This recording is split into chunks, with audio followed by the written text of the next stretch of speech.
Welcome back to the shop, everybody.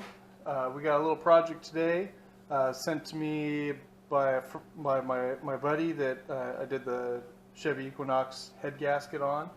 So these little gems come off of his son's dirt bike. I guess they had a bolt fall off and they lost a couple of these little spacers. So I have a piece of 1.25" stock. These are like 1 1/16. So, or 1 1/8. I think they're 1 1/8. That's right. Anyway, so 1 1/8 going to get turned. So I'll turn this down to the outer diameter, and then I'm just going to assembly line them. He wants, because if you can't tell, these are two different thicknesses on the bushing or the outer part. So I'll make 2 of each, so that way he has spares in case a bolt comes loose in the future, so we don't have to go through this process again. Anyway, so we're going to get these cleaned up and start looking at what dimensions I need to make them.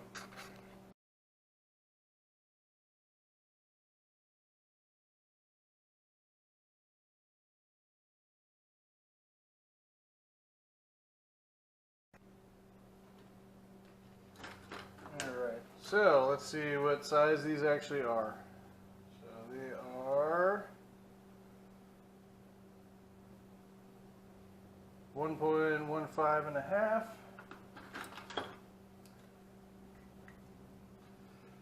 Alright, let's draw a little picture.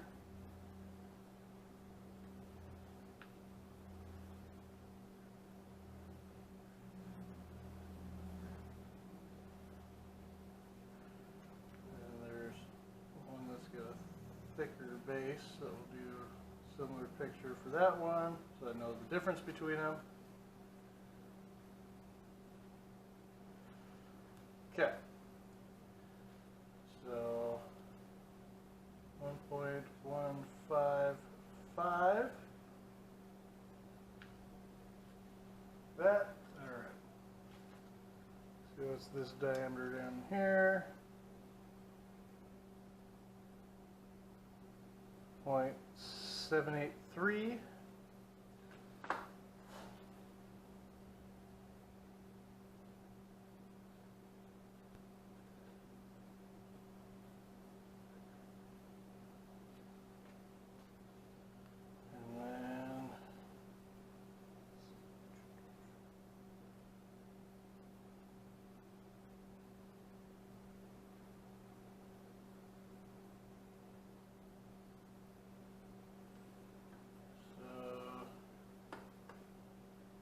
.40.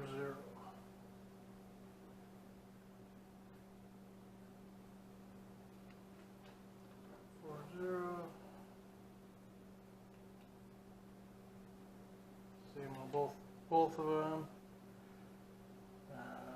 We got 0.23. 0.23 for the thin one. And we got 3.9 for the thick one. 9 for the thick one. Just double check all. 7.83. Ooh, okay, good thing I double checked. So 7.85 on that one. So I bet you they're both. There's a fair bit of wear on it. 7.85.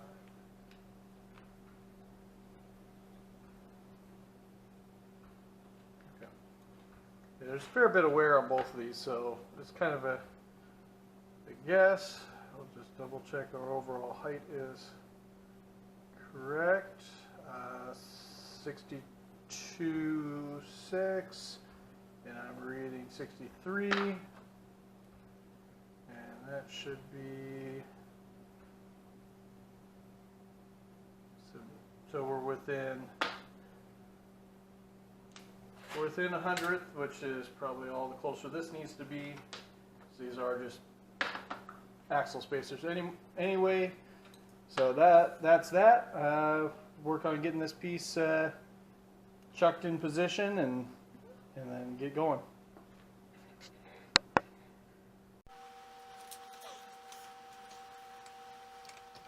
I used a socket to get my steady rest, kind of roughly in the ballpark, just because I didn't have a little short piece of stock, and I really didn't want to cut this thing off. This is awful thick.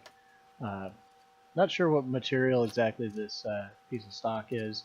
It cuts kind of hard, like it's a stainless, but it doesn't have the same magnetic properties as stainless, so I really don't know. It might just be that it's got some hard spots from it being cold rolled. But anyway, so I'm just laying out about a 4-inch chunk because I shouldn't need quite that much. But we'll just prep it accordingly, making sure we're basically in alignment. Everything's all happy.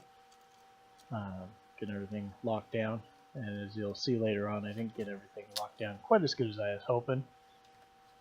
But anyway, get that follower out and switch over. Now we're going to face off the end of this piece and start prepping everything up.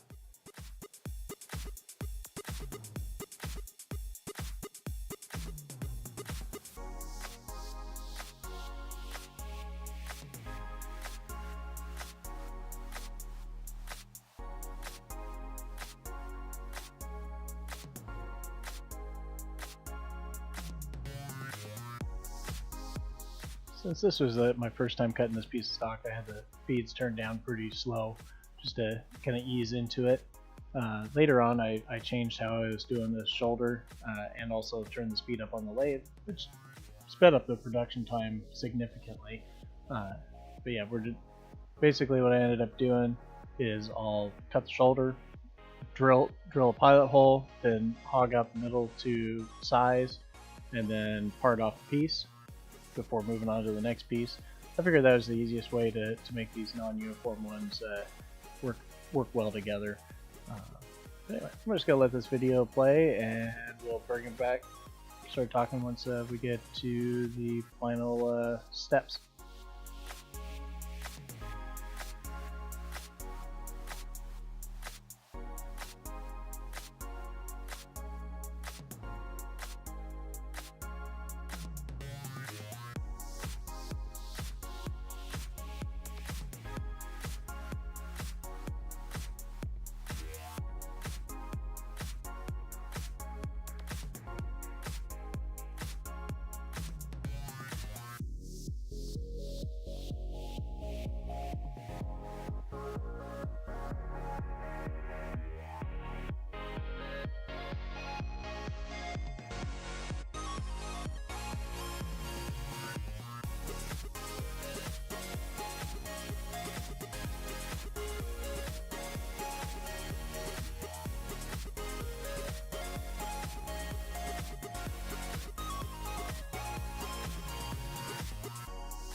Alright, now we're parting off the final piece here.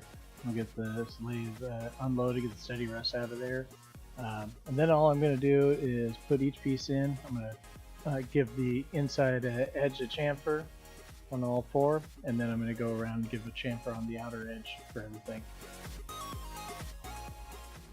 That'll about be a wrap for this project. Got all the replacements machined, got all the edges chamfered, or at least all the ones that matter, and I mean there's no sharp edges anywhere, but ready to install. So I guess I'll get these loaded up and sent back to my friend here shortly. Thanks for watching.